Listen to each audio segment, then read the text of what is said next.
esta introducción y muchas gracias a las organizadoras de ese congreso por invitarme. Estoy muy agradecida de estar acá aprendiendo de ustedes y compartiendo un poco de lo que nosotros estamos haciendo en nuestro laboratorio.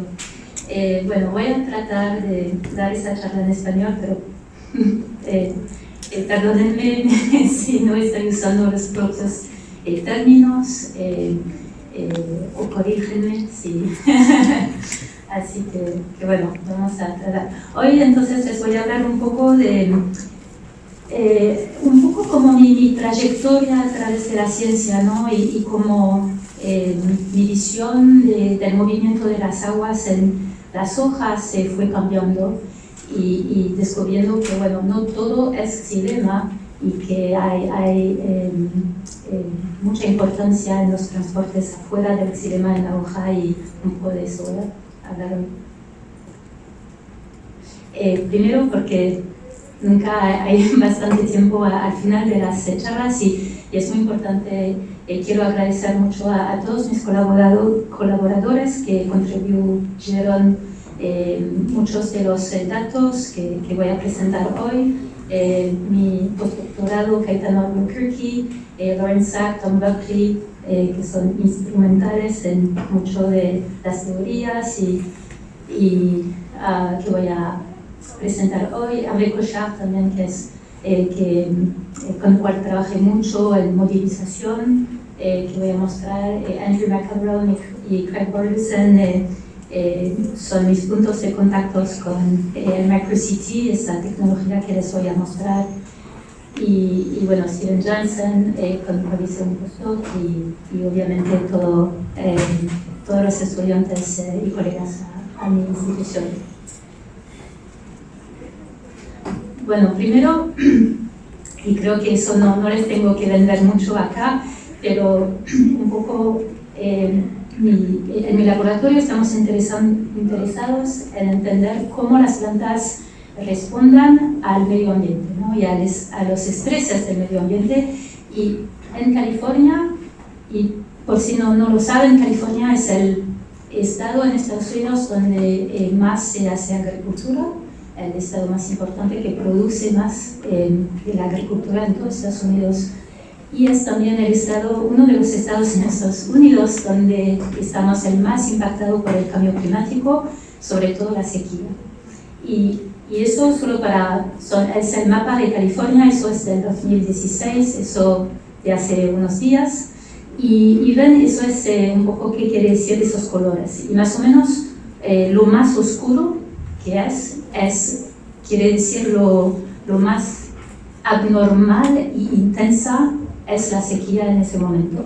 Y pueden ver que bueno, en esos 6 años no hay mejoramiento, y todo el estado está en un nivel de estrés que es mucho más de lo que estamos acostumbrados, muy poca agua, y esto se siente no solo en la vida de todos los días allí.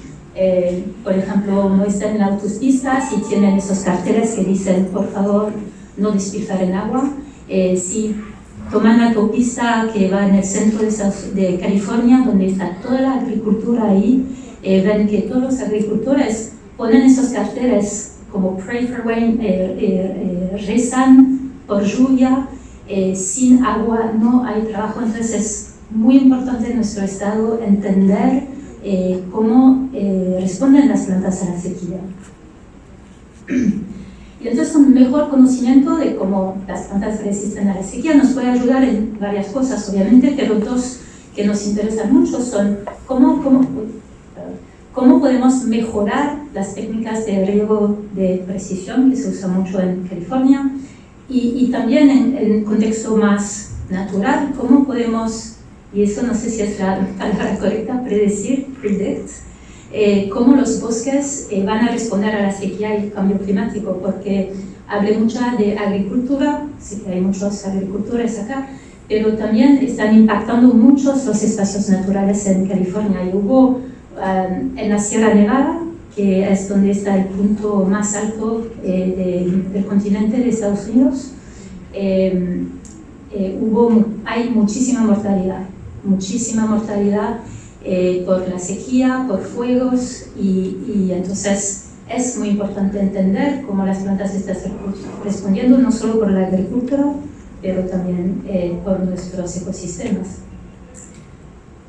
Y entonces, perdón, no sé si esa es la última versión, pero no pasa nada. Sabemos que las plantas necesitan mucha agua, y un poco la pregunta es, ¿por qué?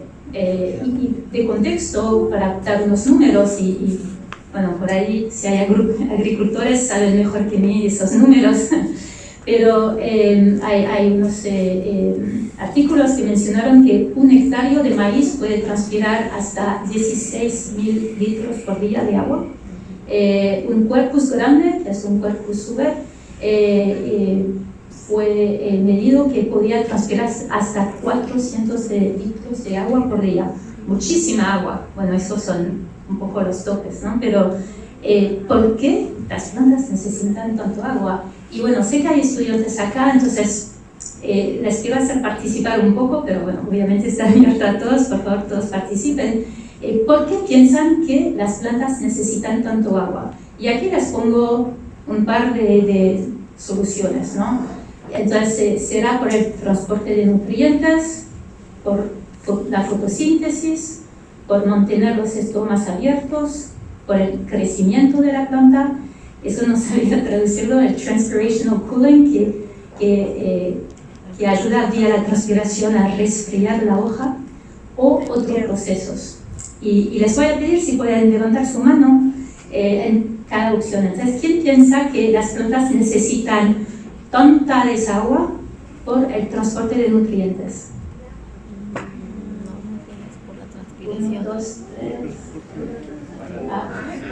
Ahí hay más. Ok, capaz ahí de un 15-20%. ¿Quién piensa por la fotosíntesis? Un poco menos, capaz una 10-15%. Mantener los estomas abiertos. Bueno, hay muy pocos, un 2-5%. Crecimiento de la planta. Ok, hay mucho, capaz unos 20-30%. Transpirational cooling. Hay mucho también. Y otros procesos que no mencioné, unos 10%. Bueno, vi que hay muchos que eligieron varios. Y eso es interesante porque di una charla a UC Davis, que es un poco en Estados Unidos la institución capaz más grande para biología vegetal, y con mucha gente que publicó mucho y líderes en sus áreas de fisiología, y no, ellos contestaron mucho la transpirational cooling, que fue muy interesante, pero no es el caso. Entonces la respuesta C es realmente para mantener los estomas abiertos. Obviamente la planta necesita agua para todos esos procesos, pero más del 90% del agua que circula a través de la planta realmente está perdida a la atmósfera y no está usada, digamos, por procesos de la planta.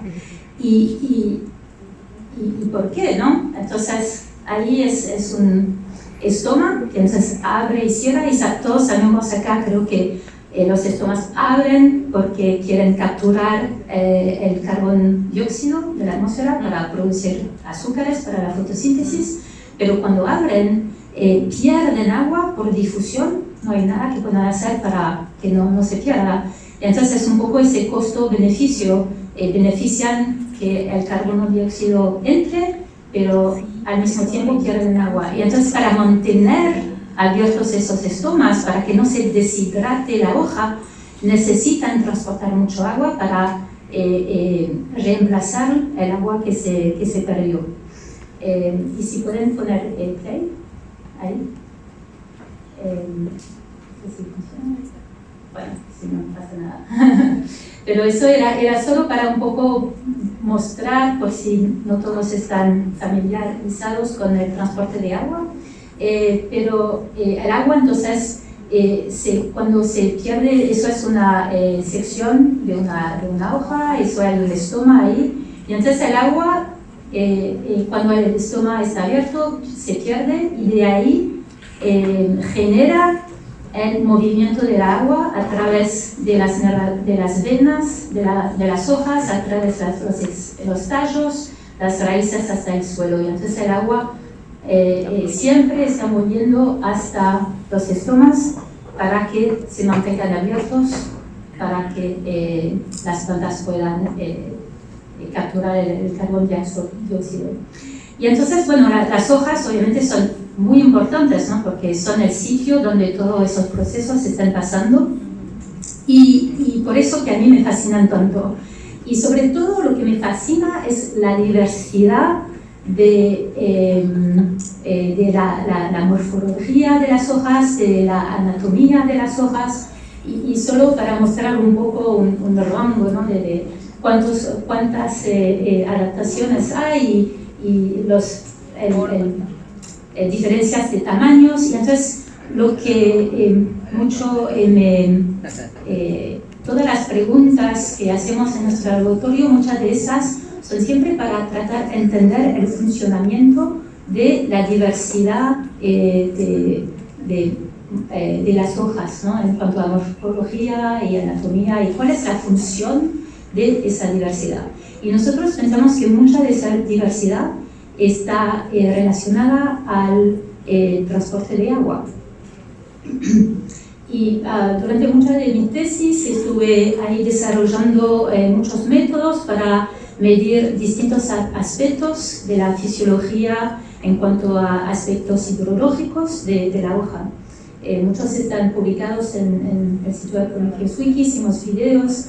Y uno de esos métodos es justamente para medir la eficiencia del movimiento del agua a través de la hoja, que llamamos el Leaf Hydraulic Conductance, es la conductancia hidráulica de la hoja, que es K-Leaf. Van a ver mucho ese símbolo. Y sobre todo porque nos interesa esas respuestas a la sequía, hicimos esos métodos para justamente medir cómo responde K-Leaf a la sequía, y es lo que llamamos las vulnerability curves, las curvas de vulnerabilidad de la conductancia hidráulica. Y un poco para que entiendan cómo ese proceso es, estamos poniendo aquí en la luz, hay una hoja que está conectada por un tubo hasta una balance, que hay un envase de agua. Y la hoja está abajo de mucha luz y con un ventilador, y entonces estamos haciendo pensar a la hoja que sigue atada a la planta, y entonces abre sus estomas, está transpirando, y nosotros estamos midiendo el flujo de agua a través de esa hoja que está transpirando. Y cuando llegamos a un flujo estable, la sacamos y ahí medimos el potencial hídrico para saber cuál era la fuerza que generaba esa transpiración. Y K-Leaf es un poco solo el flujo dividido por ese potencial. Y podemos hacer eso, esos son curvas de vulnerabilidad, eso sería para dos especies distintas. Y cada punto en ese diagrama es una hoja distinta que fue expuesta a distintos niveles de estrés.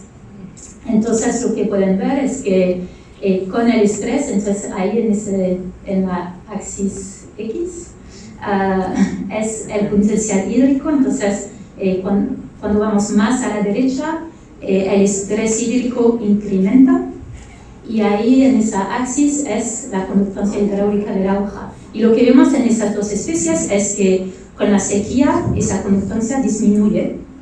Eso no fue tan sorprendente, pero lo que sí se ve es que especies responden muy distinto a eso. Entonces hay unas especies que aparecen como más vulnerables o más sensibles que otras a la sequía.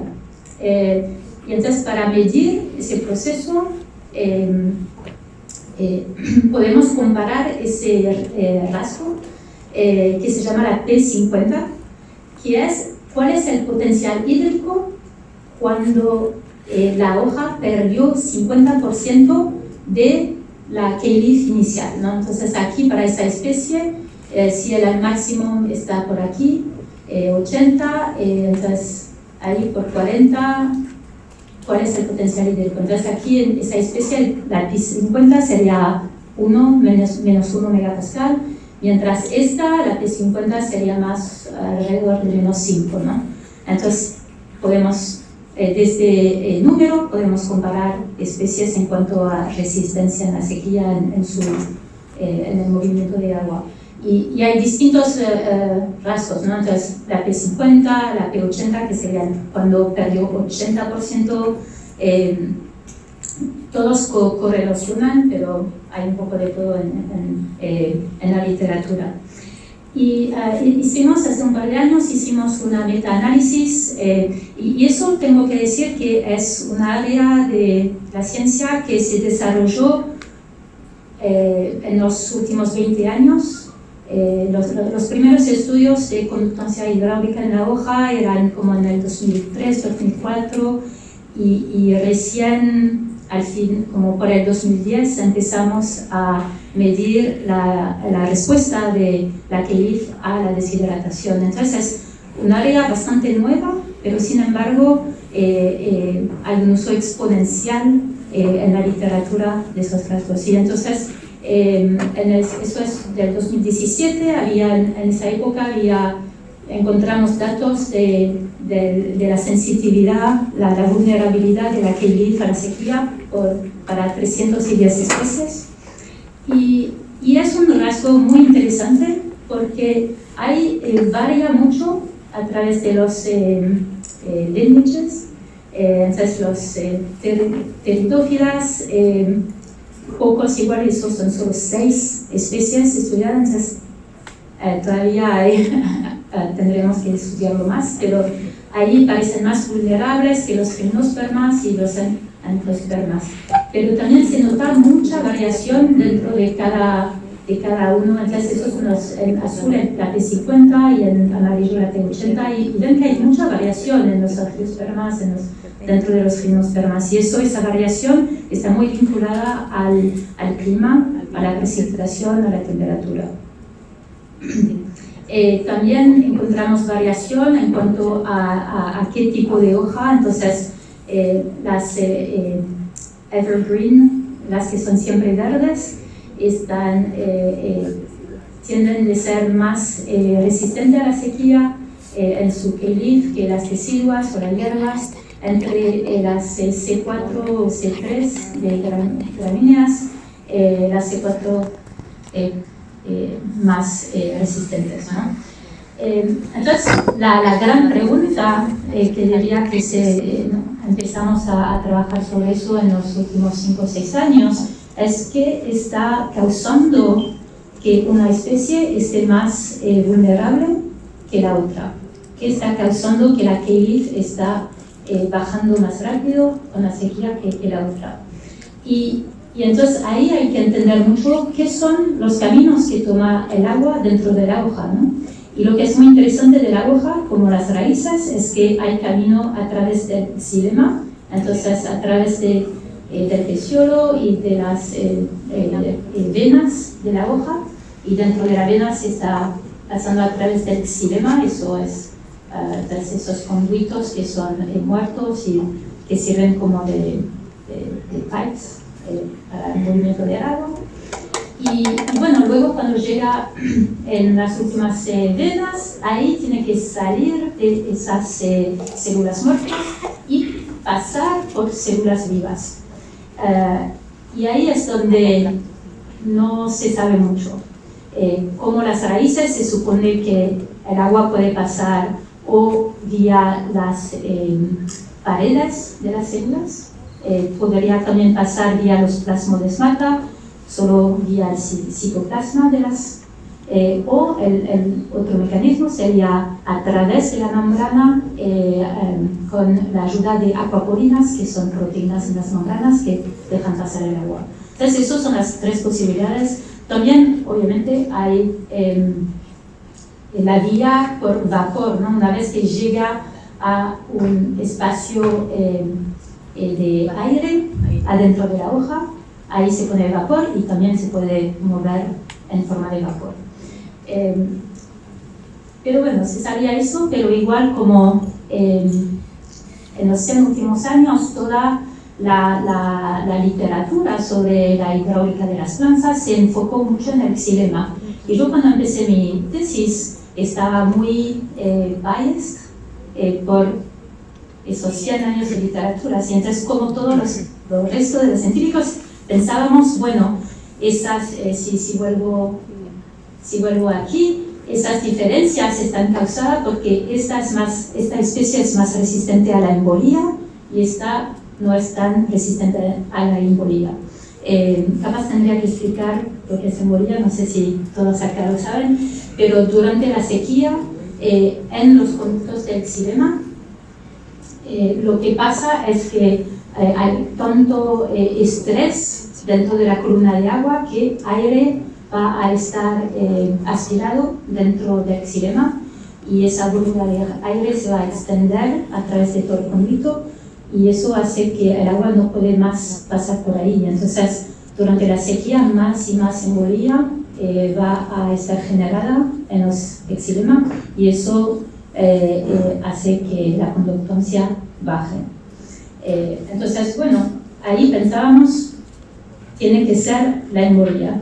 Y pensé mucho y yo, bueno, vivo en Los Ángeles y por ahí los que viven en la ciudad capital de México tienen la misma experiencia, que estamos rodeados por rutas, rodeados por autopistas, autos, y medio que mi mente quiso ver todas esas vías como venas de hoja, porque es más bonito pensar así. Y bueno, para entender un poco la hipótesis que empezamos a generar, pensamos, bueno, las venas principales, que son las que si sacan una hoja de un árbol, las venas principales son las que pueden ver con sus ojos, ¿no? Que son la vena mediana, principal, major, las secondaries, entonces esos los llamamos major veins, que son las que represento aquí en esa hoja, ¿no? Y luego las minor, y entonces estamos viendo esas major veins como esas autopistas que son muy eficaces para el flujo el movimiento, ¿no? Y luego las minor veins, que son esas venas que son muy profundas en el mesófila, que no se ve muy bien sin proceso químico, pero que hay muchísimos de ellos, ¿no? 90% de las venas en las hojas son esas minor veins. Y esas minor veins obviamente son mucho más chicas y entonces el flujo no es tan eficaz. Entonces lo vemos un poco como esas pequeñas rutas en ciudades. ¿Y cuál es la teoría acá? Es que, bueno, si... entonces, si el flujo de agua, si no hay embolía, que tengas muchas major veins, o como esta tiene muchas major veins, esta tiene pocas. Entonces, si tienes muchas o pocas, no importa, vas a llegar rápido a tu trabajo. En cuanto a la autopista, si no hay atasco, si no hay accidente en la autopista, vas a llegar muy rápido y no importa si hay 20 autopistas o una. Pero si hay un accidente en la autopista, ¿qué vas a tomar? Y sos una hoja que tiene pocas autopistas, te va a costar mucho más tiempo llegar a donde quieres llegar. Mientras si sos una hoja con muchas de esas autopistas, bueno, vas a subirte a la otra y llegar rápido, ¿no? Entonces, así lo empezamos a pensar y lo fuimos a testear, ¿no? Y bueno, eso es publicado hace ya 11 años, pero solo para darles un poco el contexto, ¿no? del pensamiento que estuve haciendo en esa última década. Y entonces ahí están viendo esas curvas de vulnerabilidad que les expliqué antes, con la T50 aquí en azul. Y lo que se nota es que esas hojas más chicas, que tienen mucho más venas, esas principales, son más resistentes a la vulnerabilidad de la KV, más resistentes a la KV, de la sequía.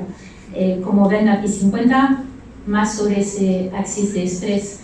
Y cuando, entonces aquí es la P80, pero la P50 es lo mismo en esa axis, y contra la densidad de venas principales, y vimos como una correlación muy fuerte entre esas dos que soportaba nuestra hipótesis, ¿no? Que esas hojas con venas muy densas van a ser más resistentes, ¿no? Si hay un accidente. Y hicimos modelación también que demostraba eso. Ahora, yo no creo, en ese artículo pensábamos, bueno, ahí hay causación. Yo no creo que hay causación ahora, creo que eso es, creo en esa correlación obviamente, pero más que son dos rasgos importantes que evolucionaron en manera coordinada.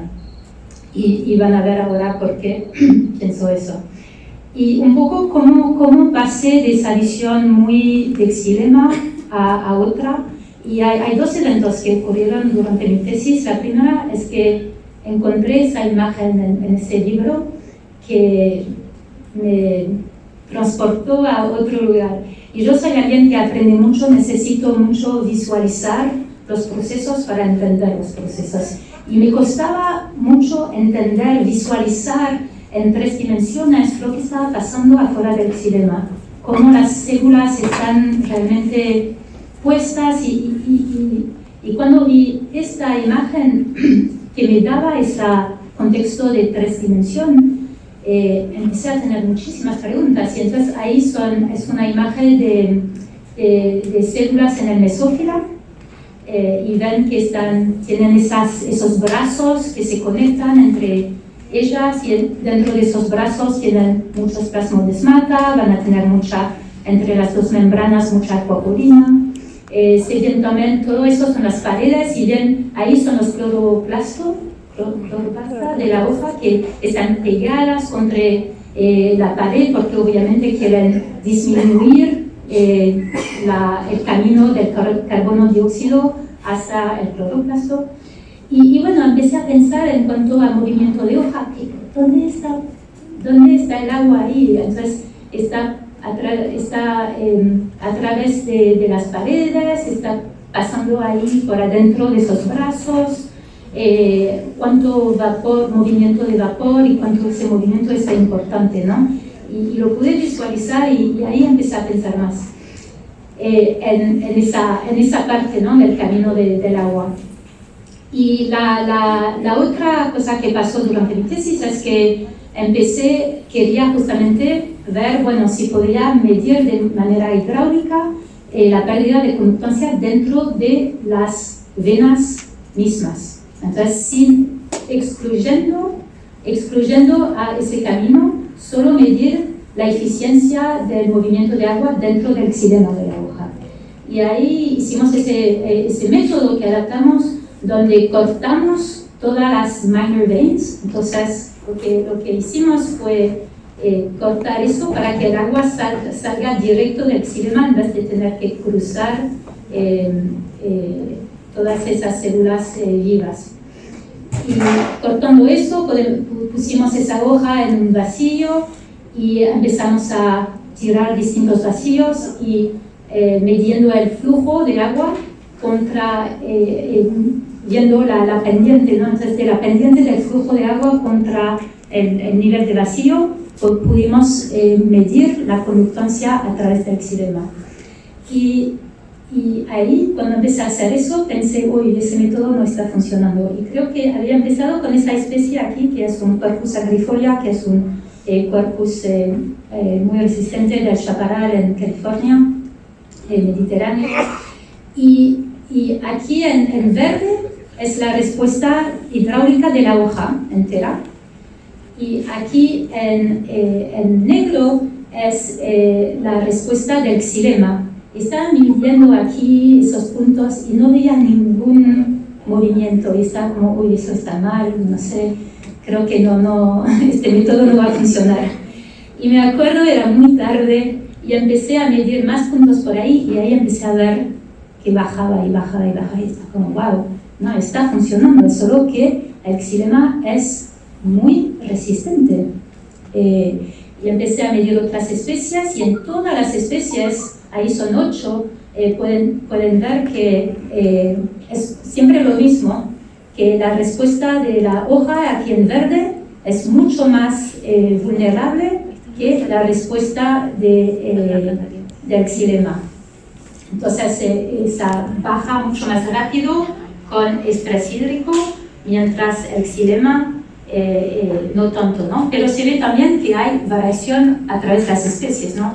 Esa especie acá es mucho más vulnerable en su xilema que esa especie acá, ¿no? Entonces vimos variación, pero que en todas las especies mucho más resistente.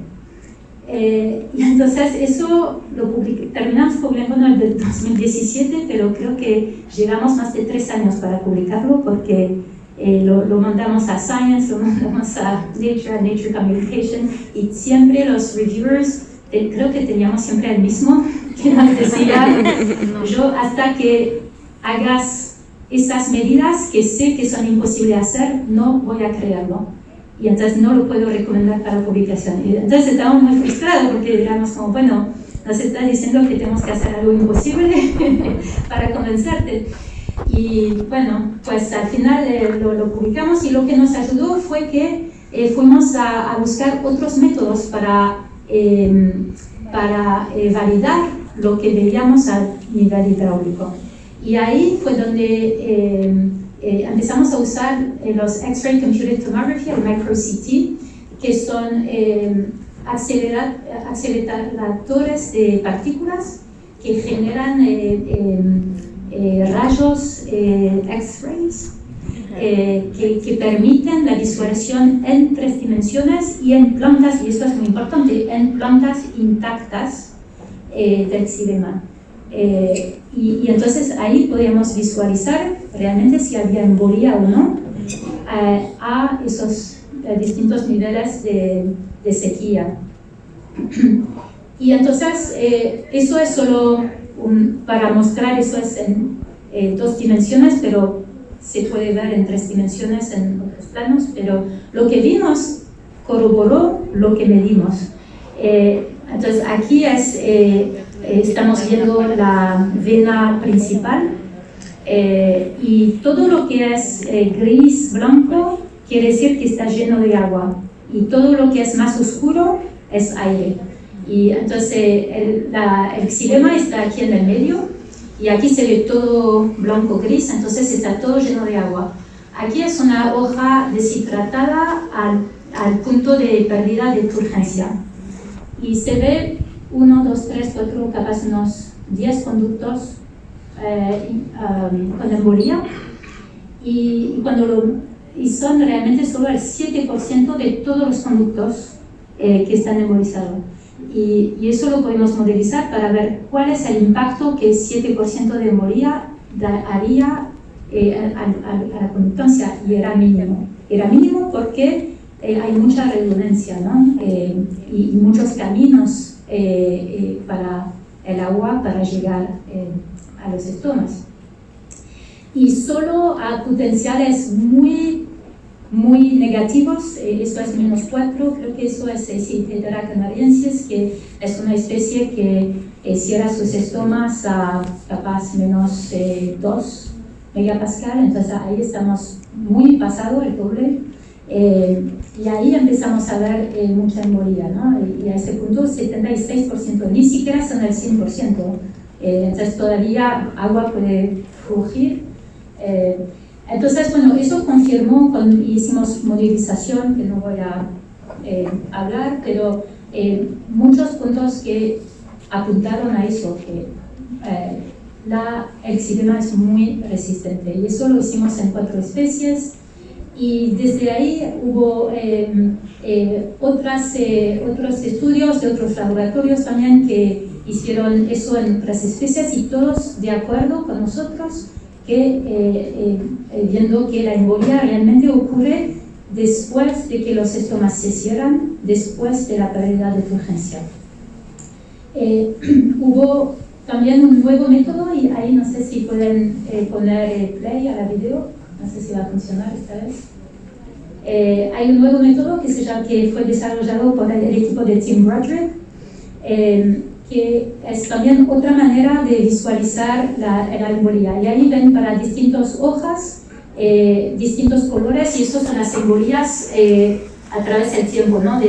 Cortaron la hoja, la dejaron secar y le pusieron esos detectores y vieron, bueno, la embolía actuar. Es un método muy bonito porque da esos videos que son muy lindas y imágenes muy buenas y corroboran todo lo que vimos en la Microcity. Y entonces bueno, eso fue en el 2016 que empezaron con ese método, y desde 2016 hay ya 30 estudios que hicieron sobre más de 80 especies. Yo estaba en una conferencia internacional del Xilema en Alemania hace un par de meses, y el 80% de las charlas eran utilizando ese método. Muy usado, lo que está muy bien, pero el caveat es que hay que empezar a entender realmente lo que estamos midiendo ahí. Y todos hablan de, usando ese método de, ya tenemos la Leaf P50, entonces la P50 de la hoja.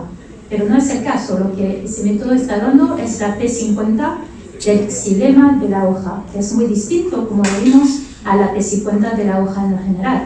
Entonces, aquí desde ahora hasta el fin de mi charla voy a argumentar un poco sobre cuál es la referencia de justamente estudiar y entender la P50 de la hoja en sí, al respecto a la referencia de estudiar la P50 del xilema solo.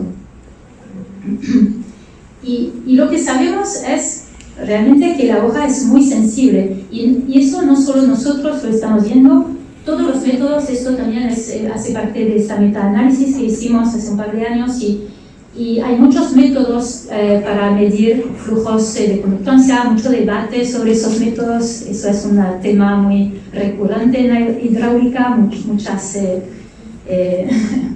debates, pero lo que vimos es que esos son dos distintos métodos para angiospermas y distintos métodos para gimnospermas, y vemos que no importa el método que uno usa, eso es el porcentaje de pérdida de conductancia cuando la hoja perdió turgencia. Y vemos que son muy altos, hasta el 80% a través de la especie perdieron conductancia. De 80%. Entonces, hay mucho que está pasando en el transporte de agua antes de la pérdida de turgencia, antes de que los estomas cierran. Y entonces, ¿cómo eso está impactando el funcionamiento de la hoja? Porque sabemos que no es embolía. Entonces, ¿qué será? Y hace más reciente, entonces, en el laboratorio estamos muy enfocados en entender mejor esos caminos de transporte de agua, y eso es un TM image de una vena en la hoja, y aquí está el xilema, eso es el floema, el xilema, y eso son las vainas vasculares, las vainas vasculares, que llamamos bundle sheaths. Entonces BS es las vainas vasculares, y entonces es como ¿cuáles son los caminos para que el agua salga del xilema para llegar a la vaina vascular y luego afuera del xilema? Y claro, pueden pasar a través de las paredes solo, o pueden pasar a través de las acuaporinas que están en las membranas de la vaina vascular. Hay gente que habla de transporte vía el citoplasma, pero eso no es posible porque el xilema es muerto y no tiene citoplasma. Entonces no hay plasmodesmata entre el xilema y la vaina vascular. Y eso hay muchos artículos que hablan de plasmodesmata, pero no es posible. Entonces realmente son esas dos opciones, vía las acuaporinas o vía las paredes.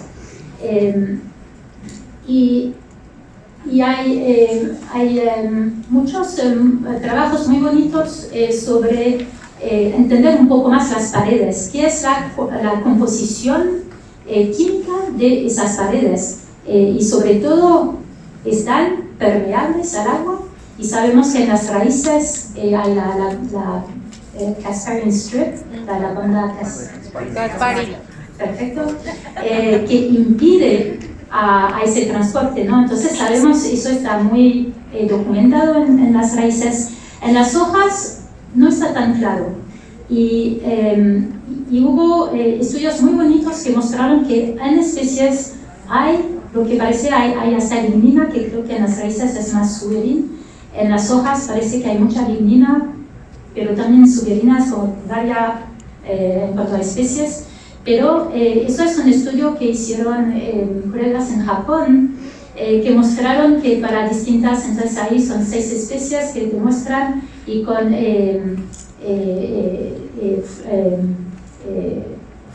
fluorescent dyes pueden ver si hay lignina o no.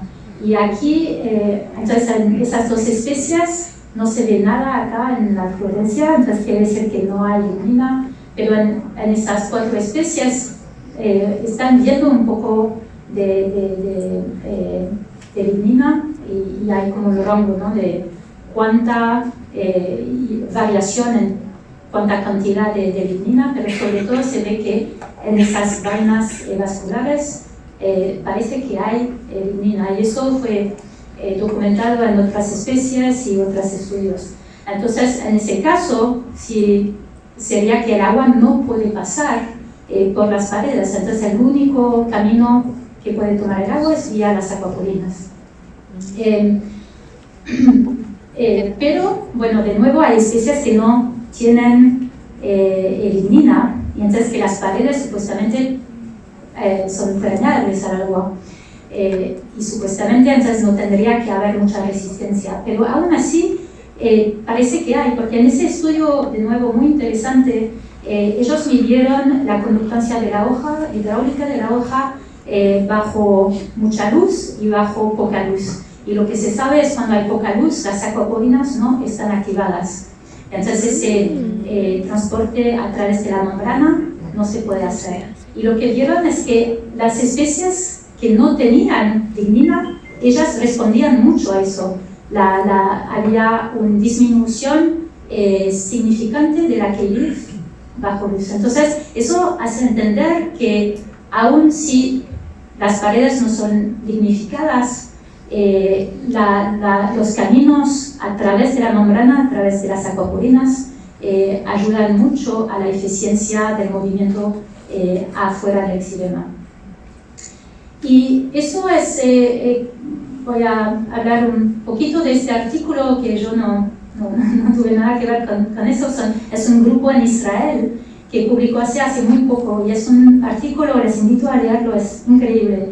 Y da para mí la teoría más avanzada de cómo es el movimiento del agua afuera del xilema. Y eso lo hicieron solo en Arabidopsis, obviamente siempre que hay cosas moleculares, Arabidopsis está ahí para darnos respuestas, pero claro, no se sabe bien cómo eso, si es el mismo mecanismo, lo vamos a ver en otras especies o no, y más trabajo está disponible, pero lo que ellos vieron es que hay realmente un rol para la luz, y sobre todo esa luz azul, del espectro azul, que activa esas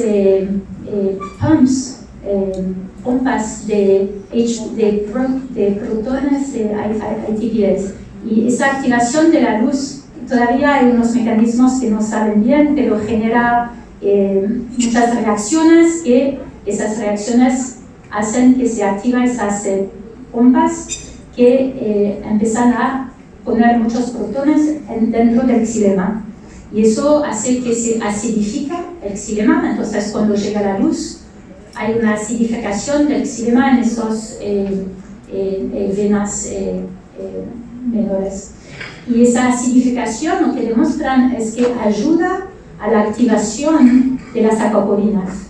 Entonces, todo ese proceso hace que las acuaporinas se activan y ahí permiten el flujo de agua, y que eso aumenta mucho la K-Leaf cuando eso pasa. Entonces, parece que realmente esas vainas vasculares son un sitio muy importante de control del agua afuera del Xilema. Y entonces, cuando hablo de esos temas con colegas, sobre todo Tim Roger, que él por ahí no comparte un poco esa visión de que la Key está dinámica antes del periodo de urgencia. Y una de las preguntas es, ¿pero cuál sería el beneficio, ¿no? de tener 10 minutos, perfecto. ¿Cuál sería el beneficio? Y bueno, hay varias teorías que se hicieron. Una es que ayuda a la Vulnerability Segmentation Theory, que es esa teoría de Tyree y Ewers que pusieron que, bueno, los órganos más distales van a ser más vulnerables para proteger a los que son más importantes y que no se puede reemplazar.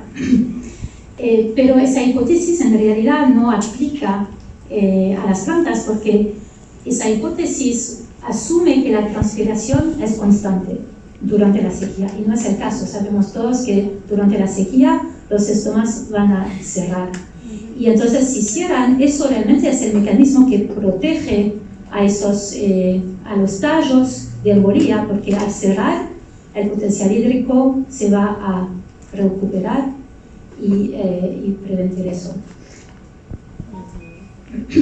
Entonces, nosotros pensamos que en estudios que hicimos, vimos que esa sensibilidad de la Key a la sequía antes de que los estomas cierran ayuda realmente a medir ese cerramiento de los estomas.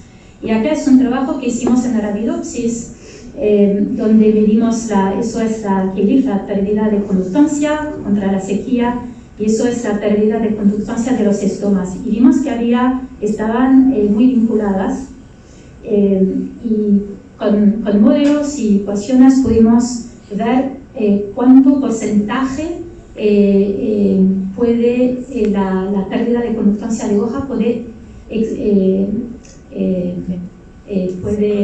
explicar el cierre de los estomas, y hasta 65% de la pérdida de conductancia estomática es causada por la disminución de la Key.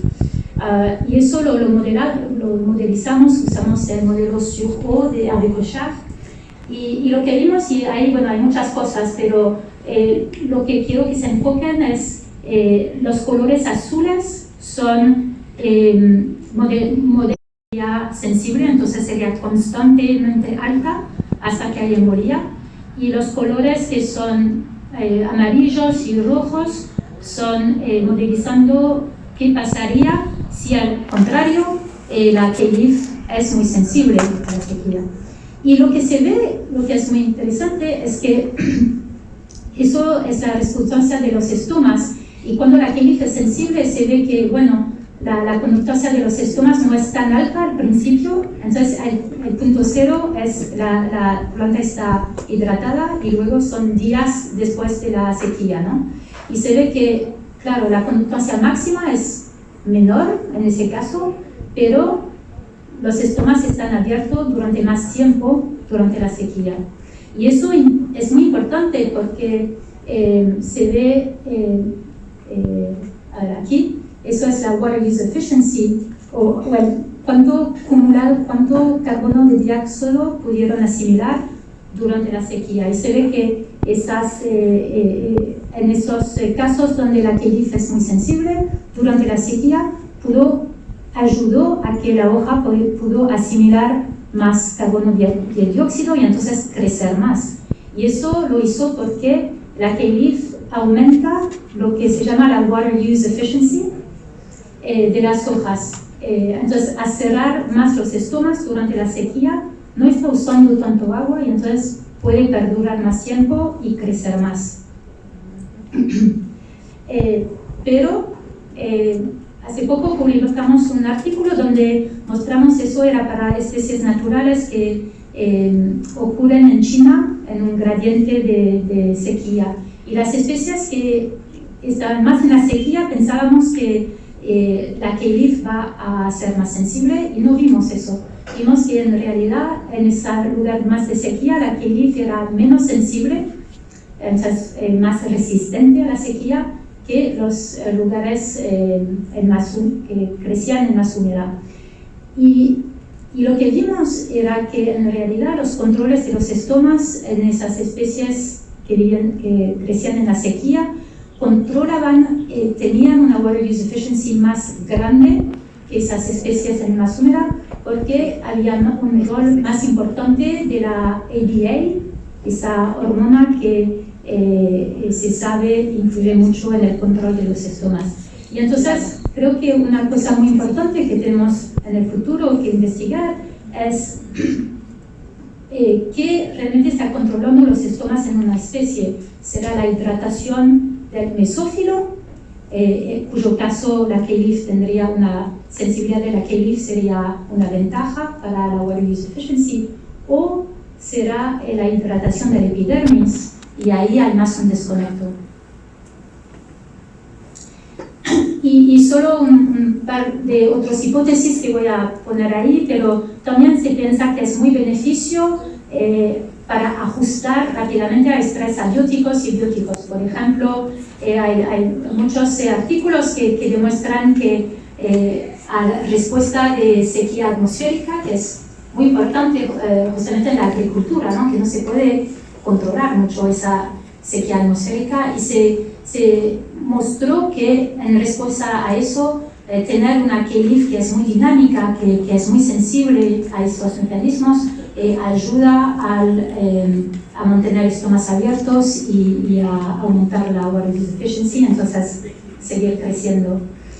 También muchos estudios que muestran que cuando no hay luz, una K-leaf que es más baja, entonces porque las aquaporinas están desactivadas, ayudaría mucho a las especies, sobre todo que generan presión positiva durante la noche, para que no haya agua que entre adentro de los espacios intercelulares.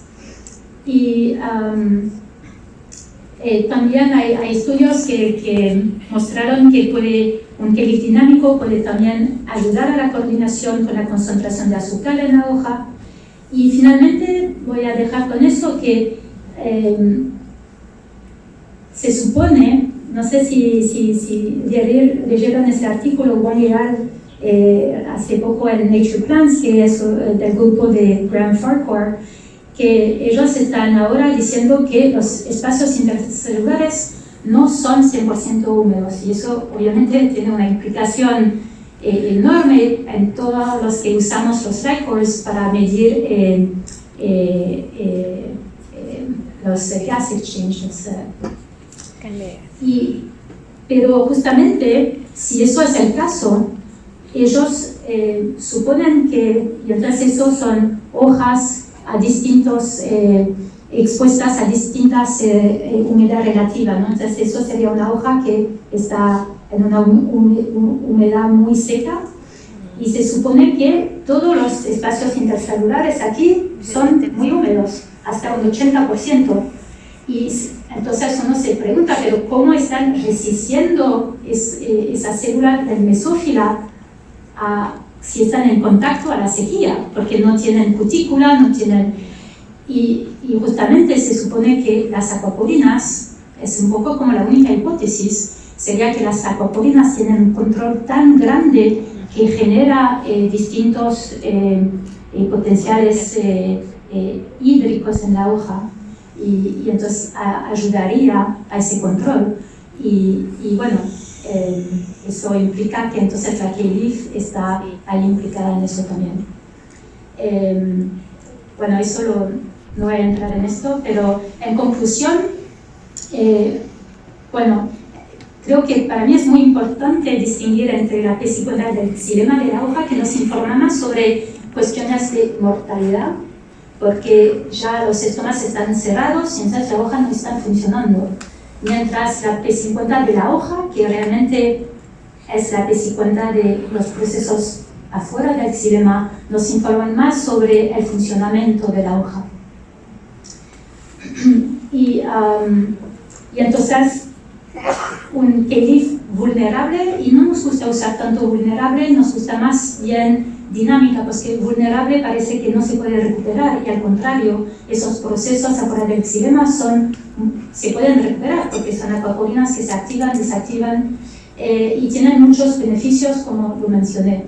Y bueno, más trabajo está necesario sobre estos mecanismos, sobre todo incluyendo a más especies diversas, y sobre todo viendo cómo están controlando los estomas y cuál es el papel de la conductancia hidrológica. Y bueno, con eso muchas gracias a todos.